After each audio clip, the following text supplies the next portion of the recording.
bukan berarti tunduk, tenang bukan berarti takut.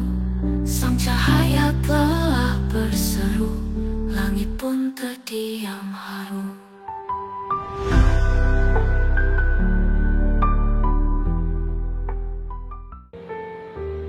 Masyarakat, paling tidak saya sebagai anggota integral masyarakat dalam peran serta masyarakat, merasa bahwa apa yang disampaikan oleh Dirtipidum Bareskrim Mabes Polri tersebut meragukan.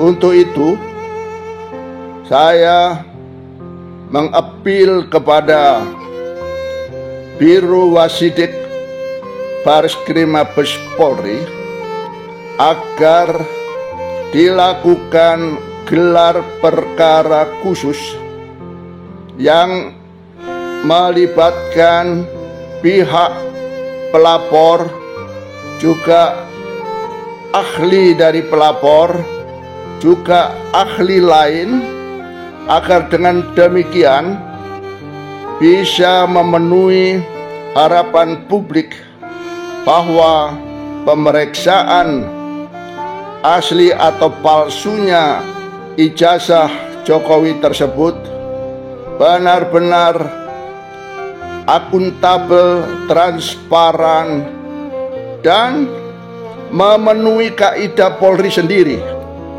yakni Polri yang diharapkan profesional, modern, terpercaya, yang prediktif, responsibel, dan transparansi berkeadilan.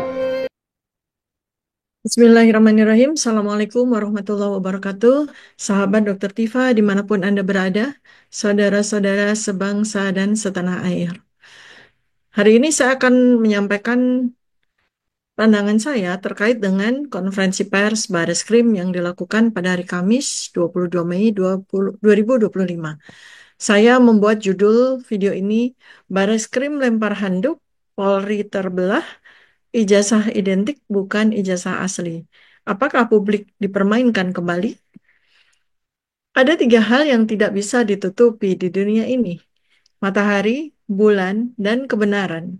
Tapi sepertinya ada satu lagi yang sedang dicoba untuk ditutupi di negeri ini, yaitu ijazah mantan presiden.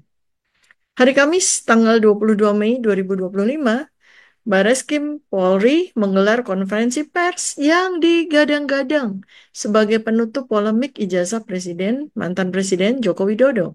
Tapi, alih-alih menjawab, konferensi pers ini justru membuka lebih banyak lagi luka. Bareskrim tidak pernah menyatakan ijazah Jokowi asli. Yang mereka gunakan hanyalah satu kata, identik. Untuk diketahui, identik itu bukan asli. Identik itu beda dengan otentik. Otentik asli, tapi mereka memilih menggunakan kata identik. Dan mereka memilih untuk mempresentasikan fotokopi. Sedangkan fotokopi bukanlah dokumen hukum. Dan keraguan bukan klarifikasi. Artinya, kenapa kita, rakyat, publik, dibuat menjadi bodoh? Padahal kita, publik, bukanlah bodoh. Publik bukanlah buta huruf. Ketika aparat negara hanya menyatakan identik tanpa menyatakan otentik atau asli, ini bukan sekedar pilihan kata. Ini adalah kode linguistik untuk menghindari tanggung jawab hukum dan sejarah. Mengapa Bareskrim hanya menampilkan fotokopi ijazah? Mengapa Bareskrim tidak berani menunjukkan dokumen asli? Mengapa Bareskrim tidak mampu menghadirkan dosen pembimbing, teman kuliah, atau bahkan rektor UGM? Mengapa harus Bareskrim yang bicara, bukan UGM itu sendiri? Karena ini bukanlah klarifikasi. Ini adalah pertunjukan teater, sebuah sandiwara negara. Apakah konferensi pers Bareskrim menunjukkan tanda-tanda polisi ragu? Karena lebih dahsyat lagi, 2 jenderal besar Polri angkat bicara. Komjen Ito Sumardi, mantan Kabar Eskrim. Komjen Ugroseno, mantan Wakapolri. Dua tokoh ini bukan rakyat biasa.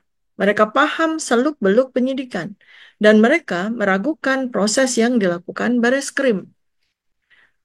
Kalau mantan petinggi Polri sendiri sudah bersuara, siapa yang masih bisa dipercaya bahwa ini proses yang independen dan profesional?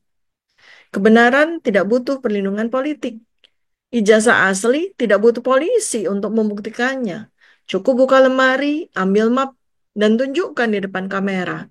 Tapi sampai hari ini, Jokowi tidak pernah menunjukkan ijazah aslinya secara langsung kepada rakyat memilihnya. Mengapa? Apakah ijazah itu tidak ada? Apakah yang ada hanya fotokopi yang dicetak saat mencalonkan diri sebagai wali kota, sebagai gubernur, lalu sebagai presiden? Apakah ini adalah konspirasi bungkam melawan kode pembelahan? Tapi mungkin juga ya, publik salah mengira. Mungkin juga Bareskrim bukan sedang melindungi seseorang.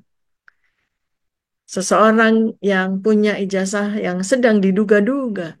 Mungkin saja Bareskrim justru sedang mengirim pesan kepada rakyat bahwa mereka sendiri tidak sepenuhnya yakin bahwa mereka dibungkam, tapi mereka masih punya cara untuk memberikan kode. Dan rakyat harus cerdas membacanya. Ijazah adalah legitimasi sejarah. Ini bukan lagi soal gelar. Ini bukan lagi soal administrasi. Ini soal legitimasi sejarah seorang mantan Presiden Republik Indonesia. Kalau seseorang kepala negara bisa naik tahta tanpa verifikasi ijazah yang benar, apa bedanya negeri ini dengan kerajaan sandiwara? Kebenaran tidak butuh waktu, hanya butuh keberanian. Keberanian tidak akan mati hanya karena ditunda. Dan rakyat tidak akan diam hanya karena diintimidasi. Yang mati sesungguhnya adalah reputasi institusi yang bermain mata dengan kebohongan. Publik tidak butuh pernyataan diplomatis. Publik butuh pernyataan tegas. Ijazah ini asli atau palsu? Dan jawabannya sebetulnya harus datang dari mantan presiden itu sendiri kan? Di depan kamera, dengan tangan yang gemetaran ataupun tidak, karena sejarah bangsa kita sedang menunggu pengakuan. Di hadapan sejarah, semua presiden hanyalah manusia, dan hanya satu yang akan bertahan, bukan kekuasaan, tapi kebenaran. Assalamualaikum warahmatullahi wabarakatuh. Salam kebenaran.